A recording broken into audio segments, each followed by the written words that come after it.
¿Cuántos libros existen? Parece una pregunta casi imposible de contestar, ¿verdad? Pero tiene respuesta.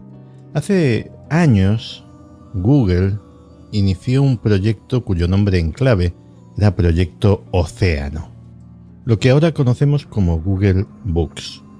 Su objetivo era obtener y digitalizar una copia de todos los libros impresos existentes, pero claro, para eso primero había que saber cuántos eran todos los libros impresos existentes. Así que recopilaron todos los registros de la Biblioteca del Congreso de Estados Unidos, del WorldCat, de todos los sistemas de catalogación mundiales, de las bibliotecas nacionales de los diferentes países del mundo, y después de eliminar ediciones duplicadas, microfilms, mapas, vídeos, la cantidad de cosas que hay en una biblioteca que no son libros, pues al final llegaron a un total aproximado de todos los libros disponibles. 129.864.880 libros. 130 millones debe de haber ya desde que se anunció esa cifra. 130 millones de títulos, cada uno con su historia, cada uno con su información, todos valiosos de una forma o de otra. Pero hay algunos que la historia no solamente la tienen por dentro, sino que la tienen por fuera. Entre 130 millones de libros tiene que haber por fuerza algunos sumamente extraños, algunos que se salgan de lo común, libros que tengan historias reales que contar más allá de las que cuentan en sus propias páginas. Con Ismael Cabeza iniciamos hace mucho tiempo una sección que se llama Libros Extraños, aunque hay que reconocer que los libros y los autores que nos trae Ismael no son tan extraños. Los que vamos a conocer a continuación sí lo son. Son libros muy extraños. Algunos grotescos, otros peligrosos, pero todos diferentes.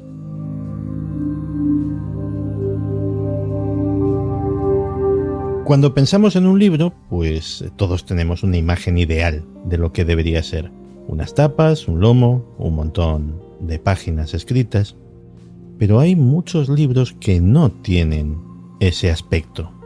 Desde que el ser humano inventó la escritura, ha empleado prácticamente cualquier objeto a su alcance para escribir sobre él. Tablillas de arcilla y de cera, rollos de papiro, pergamino, vitela, que ambos eran pieles de animal, luego los códices, luego el papel, la imprenta, el libro electrónico. Ciertos textos chinos, por ejemplo, se han mantenido intactos, han pervivido durante milenios gracias a dónde estaban escritos.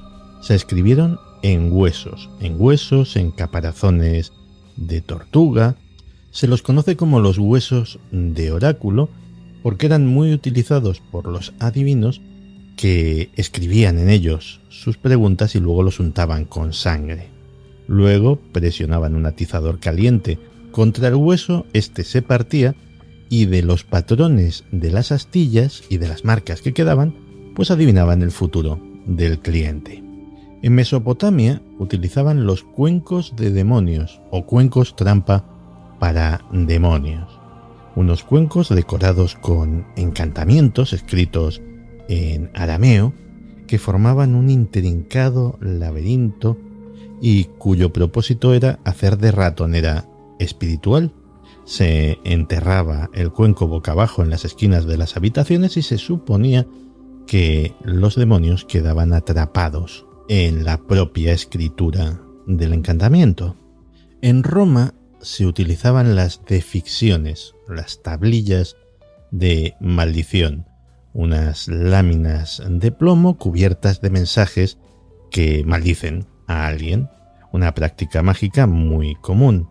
Pero entre estas hay unas muy interesantes que son las que no se han conseguido descifrar, porque están escritas en un idioma especial denominado voces mysticae, las voces místicas, que parece que era un lenguaje secreto, el lenguaje de los demonios, que tan solo conocían algunos hechiceros y escribas.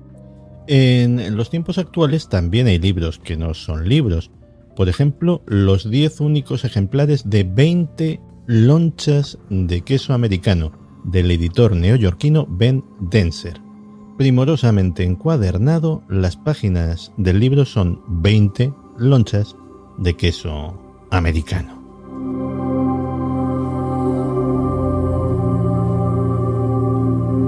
Escribir es un trabajo muchísimo más duro de lo que se puede imaginar a alguien que no lo ha hecho nunca. A veces el escritor tiene la sensación de estarse dejando la propia sangre en cada línea, en cada párrafo. Para algunos eso es algo más que una simple metáfora. En 1997, el dictador iraquí Saddam Hussein encargó al maestro calígrafo Abbas Zakir Yudi al-Baghdadi la elaboración de un Corán escrito enteramente con su propia sangre, la sangre de Saddam Hussein. A lo largo de 2 años donó entre 24 y 27 litros de sangre que fueron utilizados para elaborar tinta con la que escribir un Corán enterito. Los médicos que se ha consultado sobre este asunto no se lo acaban de creer. Dicen que con 24 o 27 litros de sangre en 2 años Saddam Hussein hubiese sufrido una grave anemia. Pero en realidad parece que el dictador hacía trampa. Donaba sangre e inmediatamente recibía una transfusión con la que recuperar la sangre perdida. Tras la caída de Saddam, las autoridades, tanto civiles como religiosas, se quedaron con un bonito dilema que todavía no han resuelto, porque allí sí que se estableció algo parecido a la ley de memoria histórica, se borraron todos los restos de la dictadura de Saddam, pero claro, el Corán era otra cosa. Reproducir un Corán de esta manera es haram, está prohibido por la religión. Entonces había que destruirlo. Pero claro, destruir un Corán también es haram, también está prohibido. Y así estamos. El Corán en cuestión está guardado en una cámara acorazada hasta que las autoridades decidan qué hacer con él si es que ese día llega alguna vez. Otra metáfora muy común entre los escritores es lo de dejarse la piel en un libro. Hay muchos libros encuadernados en piel humana, pero hay uno en concreto, en este caso no un libro, sino una libreta, que destaca por lo célebre de el donante de la piel, que fue ni menos que Burke, el tristemente célebre ladrón de tumbas del dúo Burke y Hare. Pues después de ser ahorcado fue desollado y parte de su piel se utilizó pues para hacer una libretita que incluso, para que nadie se equivoque, tiene grabado el título Libreta de la piel de Burke.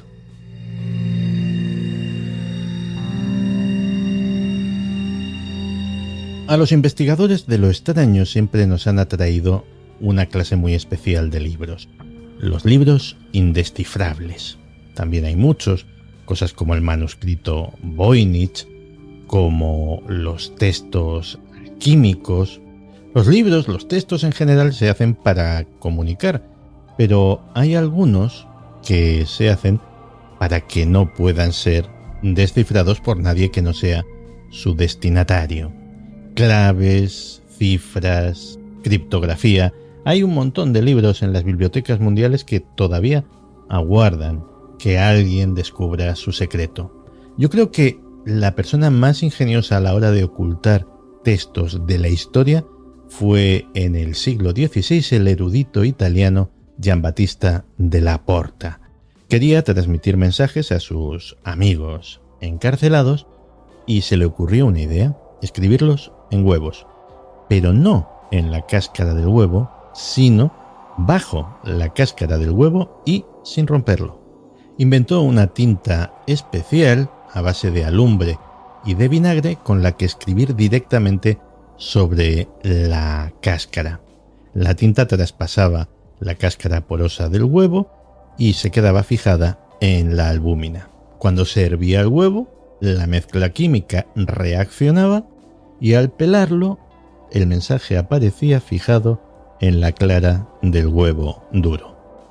Un texto críptico de origen presuntamente paranormal son las cartas de la hermana María Crocifissa della Concezione en el convento de Palma di Montechiaro, en Italia. Un buen día la monja gritó, se desmayó y comenzó a escribir unas cartas indescifrables que, según ella, le dictaba un enjambre de espíritus demoníacos enviados por Belcebú en un intento de hacerla caer al servicio del mal. Y así discurrió la cosa hasta que la monja se rebeló y dijo que ya no escribía más, a pesar de que los demonios le mancharon la cara de tinta y la amenazaron con golpearla con el tintero. Durante siglos, la única carta que se conservaba, fue considerada un galimatías sin sentido escrito por una histérica, hasta que en 2017 unos científicos de Sicilia emplearon un avanzado algoritmo informático y descubrieron que aquello tenía sentido, que era un texto, además, sumamente ofensivo hacia Dios, hacia el Espíritu Santo, hacia Jesús. La pregunta es cómo una monja del siglo XVII pudo escribir en estado de trance unas cartas en una clave indescifrable hasta el siglo XXI.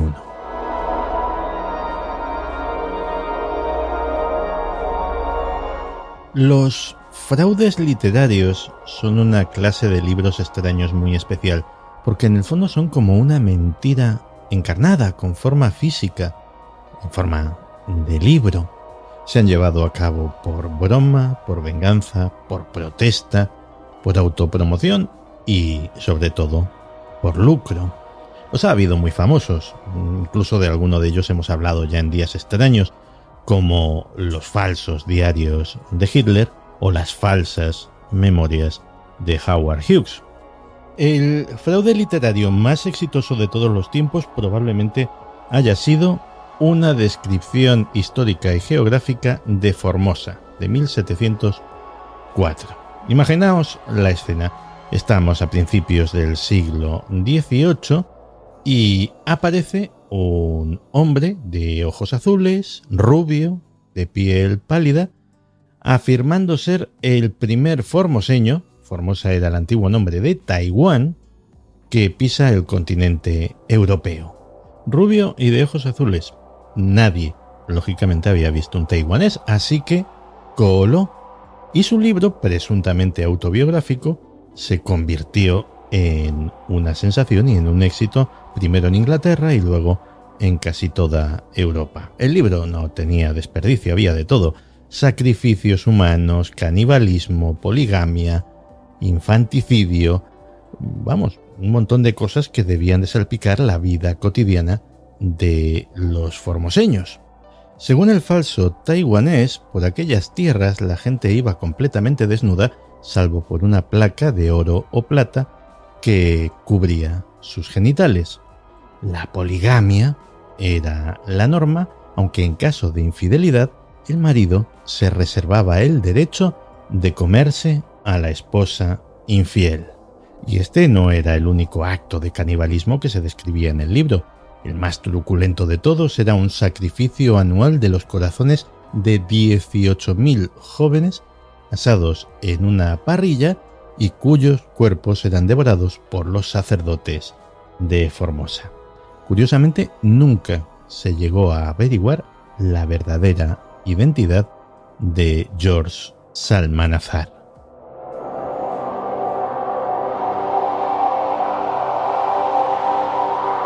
Los bestiarios medievales antepasados de las enciclopedias modernas merecen capítulo aparte. Eran colecciones de libros de bestias repletas de descripciones de animales, plantas, pueblos lejanos, todos con sus correspondientes ilustraciones, y fueron probablemente los libros más populares en la Edad Media. El único problema es que casi todo lo que se describía en ellos era mentira. Y no por maldad, no. Ese intento de dar sentido al mundo de los seres vivos es que se basaba en los autores clásicos. Y los autores clásicos solían ser muy fantasiosos y muy poco fiables. Estamos hablando de Heródoto, de Aristóteles, de Plinio el Viejo y sobre todo del muy influyente en aquella época Isidoro de Sevilla, cuya etimología era lo más del conocimiento humano y lo más parecido que hubo a una enciclopedia durante muchos siglos. Cada entrada, cada capitulito, solía incluir alguna moraleja, porque mire usted por dónde, todos los animales, pues en su comportamiento, tenían su moraleja. Por ejemplo, el pelícano, que en uno de estos bestiarios se decía que se abría el pecho para dar vida a sus crías con su propia sangre, lo cual era una representación viva ni más ni menos que de Jesús.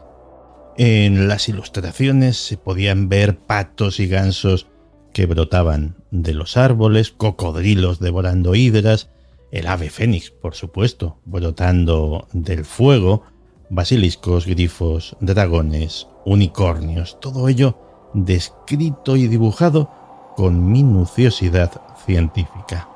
En algunos de estos bestiarios se colaba de rondón alguna simbología hermética, alquímica, esotérica que solamente podía ser reconocida por los iniciados, como aquel relato de Plinio de una batalla entre un elefante y un dragón, cuya sangre se mezcló y creó el cinabrio. Había animales que, si hubiesen existido, hubiesen sido muy curiosos, como por ejemplo el bonacón o bonasus, que era una criatura parecida a un toro que vivía en la actual Macedonia, que se decía que vivía. Aparte de que tenía los cuernos enroscados, el método de defensa no eran estos pitones, sino que el animal, cuando se veía acorralado, se daba la vuelta y rociaba al agresor con un estiércol hirviendo que incendiaba todo lo que tocaba.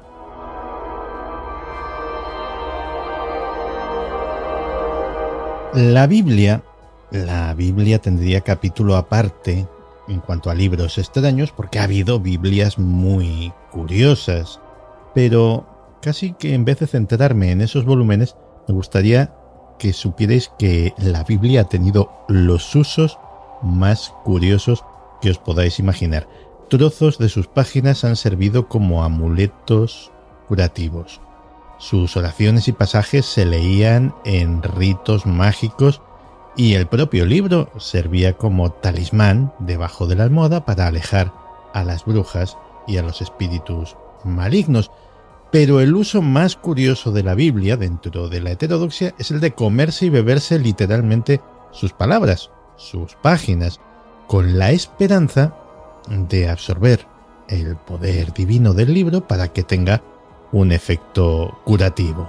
Así se perdieron muchas Biblias y muchos evangelios medievales.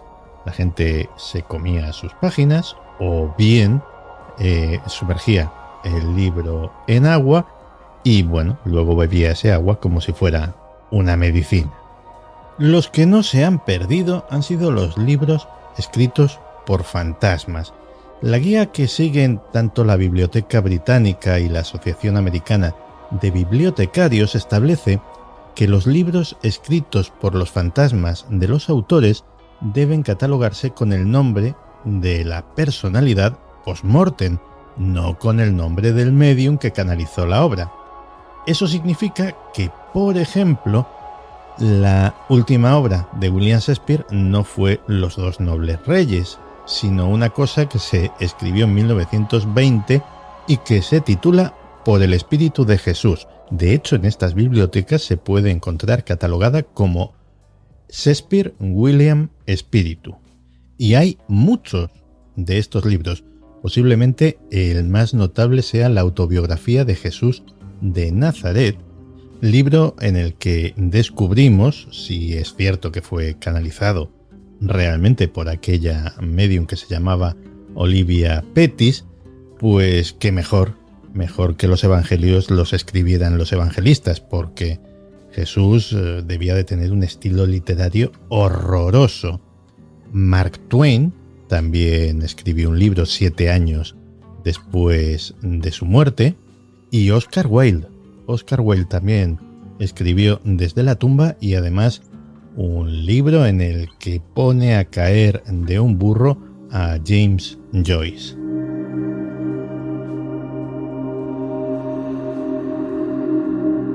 En estos días extraños, a cualquier tuitero de segunda que se pasa un poco de rosca con el tema religioso, enseguida se le acusa de blasfemia, lo cual nos indica lo devaluado que está este término. No, para blasfemias las de Sabbatai Zevi, un rabino sefardí del siglo XVII que afirmó ser el tan esperado Mesías judío.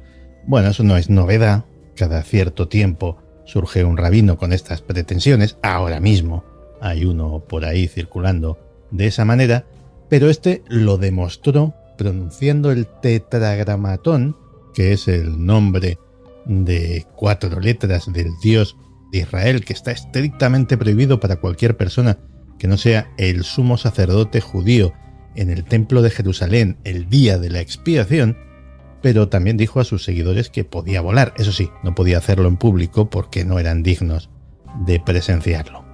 La blasfemia en cuestión, aparte de estas, tiene que ver con un libro, como no, y es que organizó una ceremonia de boda entre él mismo y la Torá. La ceremonia nupcial se celebró solemnemente en Salónica, que entonces era parte de Turquía, y bueno, el texto sagrado fue vestido con ropas de novia, la ceremonia se celebró con testigos y a la manera de una boda judía tradicional, y hubo hasta anillo que se colocó amorosamente sobre uno de los rodillos de madera en los que se enrolla el pergamino. Fue una gran fiesta, pero claro, los rabinos de Salónica expulsaron a Zevi de la ciudad y oye, aquellos sí que eran blasfemias, como la del clérigo norteamericano John Murray Spear, que vivió en el siglo XIX y que en un libro reflejó su intento de construir un mesías de propulsión eléctrica, un robot, la nueva fuerza motriz lo llamaba. El libro se publicó en 1853 y ese año Spear y un grupo de sus devotos seguidores se retiraron a una aislada cabaña de madera en Massachusetts y comenzaron a construir su mesías mecánico con piezas de cobre, zinc, imanes y una mesa de comedor. Tras 9 meses de trabajo, el mesías mecánico estaba listo y Spear ordenó a una seguidora, la Nueva María, como la llamaba, que diera a luz a la máquina en un elaborado ritual. Por supuesto, el mesías eléctrico no se levantó.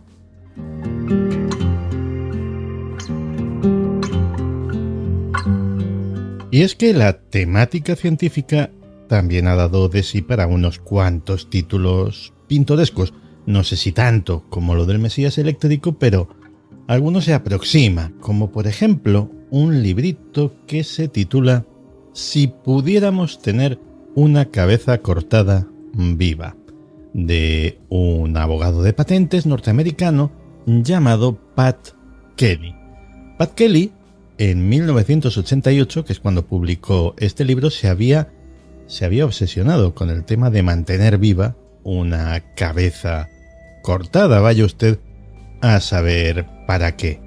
Así que diseñó un armario, un gabinete que proporcionaba soporte físico y bioquímico para la cabeza que había sido desincorporada, que este era el término que utilizaba. El artefacto en cuestión está patentado. La patente norteamericana es la número 4.666.425 si alguien le quiere echar un vistazo. Y en su libro, aparte de describir el tema, pues se hace eco de todas las implicaciones jurídicas, religiosas, tecnológicas, éticas, 461 páginas sobre el tema y si pudiéramos mantener una cabeza cortada viva. No es ni mucho menos el único personaje que ha dedicado libros a materias científicas extrañas. En 1857, Philip Gosse, que fue el inventor del acuario marino y el principal experto mundial en su época en los genitales de las mariposas, pues escribió un libro que se titulaba Omphalocene. Básicamente su problema era que era cristiano y ya por aquella época el registro fósil empezaba a dejar bastante claro que la creación del mundo no se correspondía con la cronología bíblica, que el mundo tenía millones de años.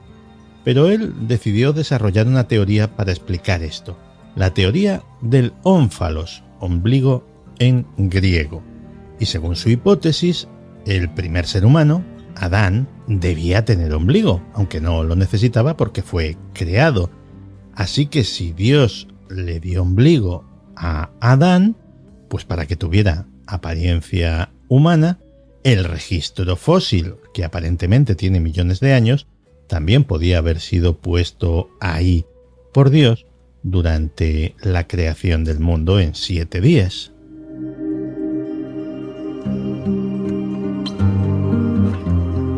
Y si tuviéramos que elegir el libro más deleznable de todos los tiempos, pues hay un montón de ejemplos conocidos por todos y muy famosos, y uno no tan famoso.